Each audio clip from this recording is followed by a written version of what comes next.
আমি জানি যে ও একটু ভালো স্টুডেন্ট, তো অত টেনশন নাই ওকে নিয়ে, পড়াশোনা করছে অনেক বাসায়, ওই জন্য অত টেনশন করিনি। ওকে নিয়ে আসলাম, আসে জিজ্ঞাসা করলাম কেমন পরীক্ষা দিলি, বললো যে ভালো দিয়েছি, নৈবেত্তিকও ভালো দিছে। বাট মানে শেষে ওদের সঙ্গে একটু করা হয়েছিল, নৈবেত্তিকের মানে প্রশ্ন সময় শেষ না হতেই মানে কেড়ে নিছিল। এই জন্য বললো যে আমি 20টা শিওর হয়ে দিছি, আরগুলো শিওর হতে পারিনি, তাড়াহুড়া করে দিছি। তো আমি মনে করলাম যে না, ভালোই দিছে, কারণ হচ্ছে যেগুলো লিখিত সৃজনশীল সেগুলো ভালোই দিছে, আলহামদুলিল্লাহ অনেক ভালো দিছে।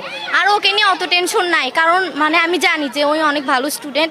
মানে একটা তো আশা থাকে ভাই বোনদের নিয়ে বা সন্তানদের নিয়ে, একটা আশা থাকে। আমার ওই আশাটা আছে যে ওই অনেক ভালো স্টুডেন্ট, পরীক্ষা দিবে পারবে ইনশাল্লাহ, আগামী পরীক্ষাগুলোও ভালোই দিবে।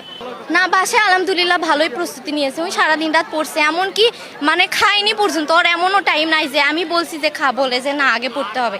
এই সারা বছর ওই রকম পড়েনি, পরীক্ষার আগে আসে।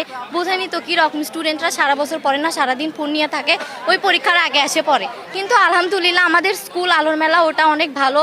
স্কুল থেকে স্যার ম্যাডামেরা অনেক সাজেস্ট করে পড়ালেখার জন্য, যে তোমরা পড়ো এভাবে, মানে সব কিছু বলে দেওয়া হয়েছে।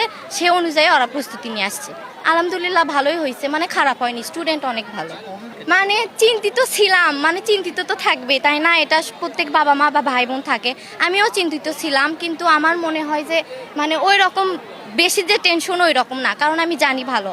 আর লিখতে সে তো লিখবে, আর আমি তো লিখবো না। সে লিখছে যেটা মানে ভালোই লিখছে আমার মনে হয়, কারণ আমি ওর বোন, আমি জানি কেমন পড়ালেখা পারে বা স্টুডেন্ট কেমন।